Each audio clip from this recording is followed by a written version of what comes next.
Nicktoons have given us a ton of memorable villains, but back in the 90s, many of Nickelodeon's villains were little more than businessmen or annoyances, but they still remain memorable for their crimes and schemes. But if we were to drag them each into a courtroom, what would be the ideal punishments for their crimes? That's what we want to figure out today. I'm Kristijan with Wicked Binge, and this is sentencing 90s Nicktoons villains for their crimes. The shows we'll be discussing today are Rocko's Modern Life, Spongebob SquarePants, Cat Dog, and Hey Arnold. So with that out of the way, we can get started by discussing the best look at life from the 90s, Rocko's Modern Life.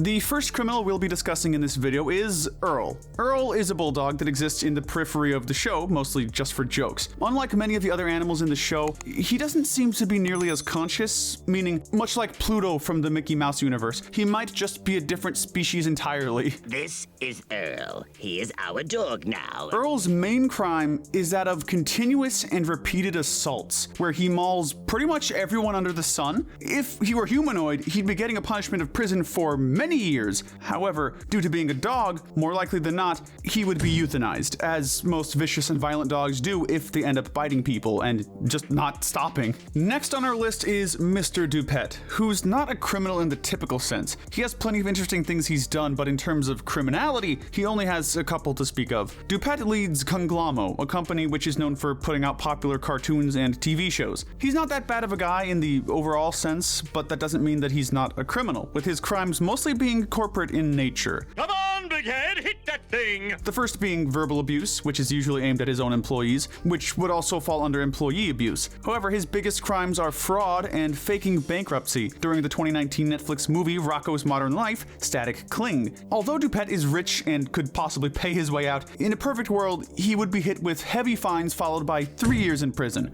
However, it is unlikely that Dupet would face charges, especially after being launched into space. Last up on our docket for the Rocko characters is Ed Bighead. Ed is the patriarch of the Bighead family, who lives next to Rocko. Ed doesn't care very much for Rocko, and as such has committed a few crimes in his time. Ed's most common crime is that of verbal assault, which he does to just about everyone he meets, especially Rocko. He's committed criminal conspiracy at times, usually for smaller crimes, but on occasion he conspires to commit one of the most heinous crimes in a down-to-earth show like this, attempted murder. I'm someone special. Now, Ed's attempted murder was just that, an attempt, but it happened quite often, trying to take the lives of his neighbors at almost any opportunity. So, due to Ed's continued attempts to take the lives of his neighbors, we would have to give him the punishment of 25 years in prison. Coming next on the list are the criminals from the second series on our list, Cat Dog. Cat Dog doesn't have much in terms of villains, but the first villain on our docket is none other than the Greaser Dogs. These three dogs, Cliff, Shriek, and Lube, are recurring villains who appear throughout the show.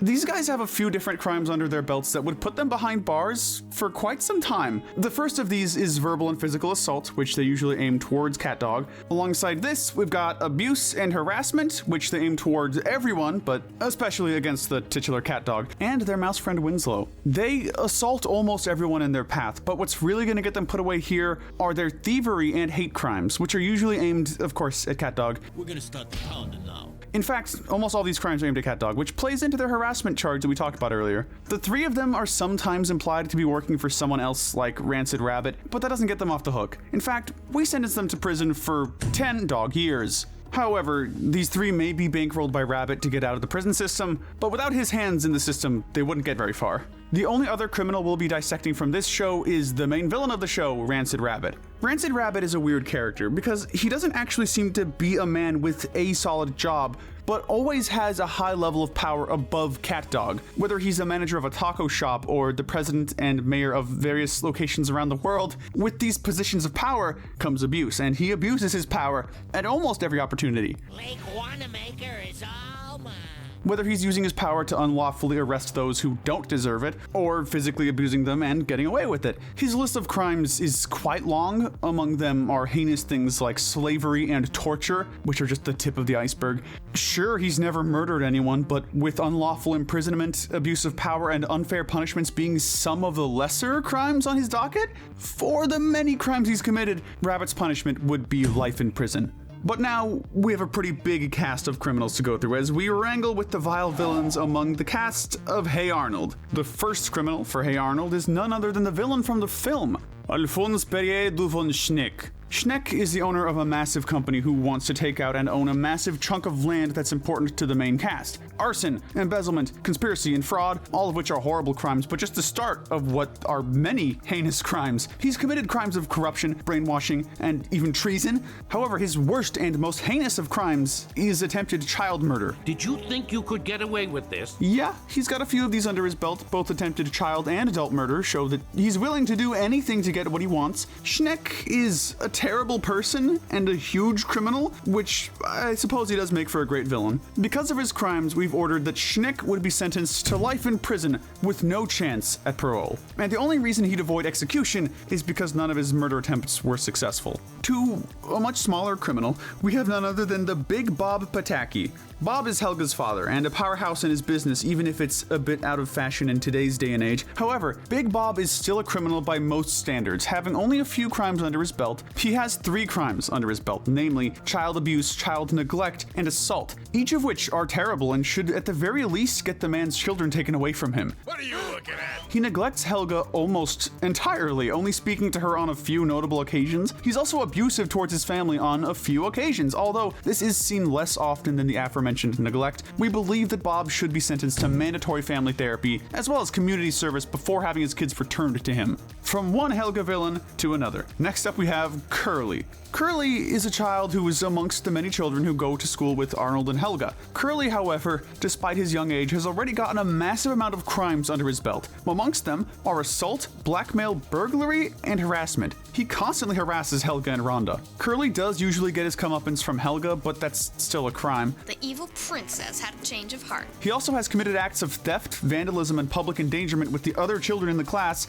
and is one of the most criminally minded children in the show. Also, beyond his harassment of Helga, it's implied that he's committed acts of animal cruelty, which shows that Curly might be a bit sociopathic, which doesn't bode well for his adult life. Curly's punishment would be quite simple, because he's a child. Curly would be sentenced to mandatory therapy as well as community service, as well as probably being added to an FBI watch list. That said, if he doesn't get his act together, prison is likely going to be in his future. The final criminal on our docket for Hey Arnold is none other than La Sombra from Hey Arnold, the Jungle movie. La Sombra is a pirate who the cast of Hey Arnold meets during their Netflix movie. La Sombra is a wrathful and evil pirate who cares very little about human life, and that is expertly shown with his laundry list of crimes. He's done everything from kidnapping to attempted murder. He's committed crimes of blackmail, theft, obviously piracy, as well as unlawful imprisonment and false advertising. In fact, most of his crimes are towards children, which goes to show how evil he really is. His list of crimes goes on though. We also have slavery, assault, the aforementioned attempted murder, impersonation, and stalking, mostly aimed towards those who are against him and Arnold's parents.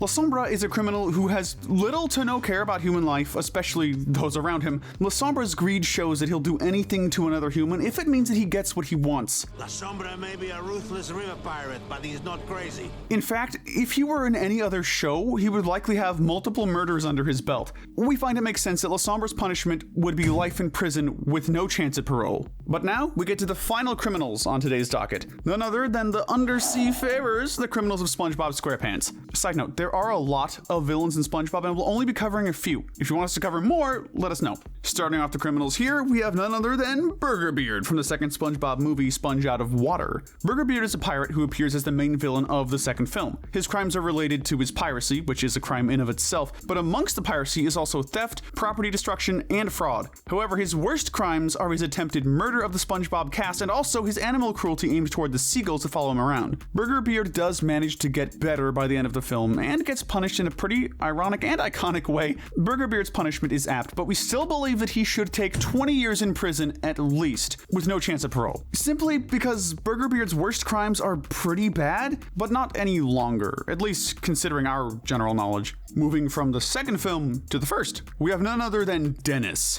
Dennis is a bounty hunter hired by Plankton during the first film to stop SpongeBob and Patrick in their tracks as they hunt for Neptune's crown. Dennis has only a few crimes underneath his belt, but they're all quite violent crimes, with the only light crime being his stalking of the Sponge and Star. Dennis has also also committed the crime of assault when he attacked SpongeBob and Patrick during the climax of the film. Perhaps I've said too much. Not to mention attempted murder and even the crime of mutilation when he takes the mouths off of the 2 gas station attendants. It's even heavily implied that Dennis is a contract killer, which is a crime in and of itself. If Dennis was also hired by someone other than Plankton, it's very likely he would have had even more crimes on his list, but as it stands, this is where he lands. Because of this, we believe that Dennis would spend the rest of his life in prison without a chance at parole. And if he really is a contract killer, then he may even get the death penalty. The next criminal on our list is none other than the man, or crab himself, Mr. Eugene Krabs. Krabs is the owner and proprietor of the Krusty Krab, a fast food joint that SpongeBob and Squidward work at. Krabs has so many crimes underneath his belt that it's very hard to get through them all,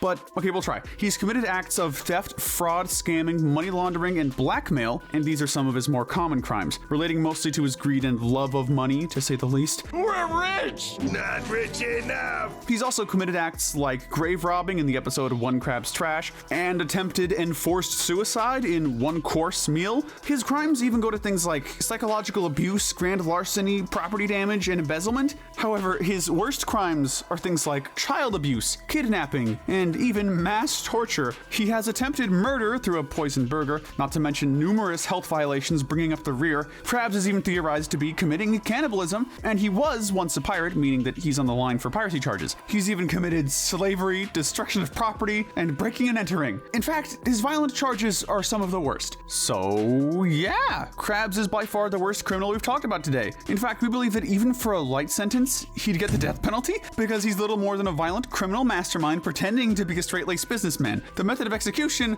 would be walking the plank, of course. Now we get to the greatest criminal in the Great Blue Sea, Sheldon J. Plankton.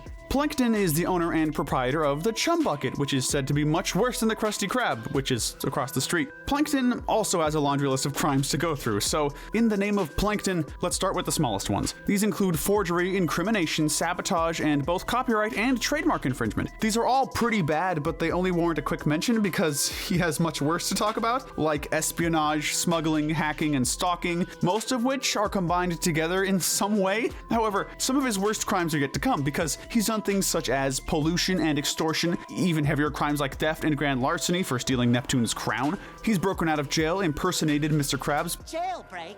I've got to warn Mr. Krabs. poached things such as the jellyfish, and even committed acts of vandalism and assault. However, Plankton also does have a lot of worse charges, such as attempted murder, harassment, death threats, terrorism, and even mass slavery. That last one is particularly interesting because he caused even high-ranking figures like King Neptune to be his slaves in the first SpongeBob film, which leads us into his worst crime, attempted world domination. Sheldon has tried 25 plus different and unique plans to take over the world by the finale of the first film, which shows that he will stop at nothing to get it. Plankton is the worst type of criminal because he's by far the most threatening on our list, so because of this, we believe a public execution via hanging or electric chair would be the best way to end this microorganism spree of crime. But let us know in the comments section if you agree with our sentencing, and tell us what we should cover next. Remember to hit that notification bell and binge more of our videos, but most importantly, stay wicked.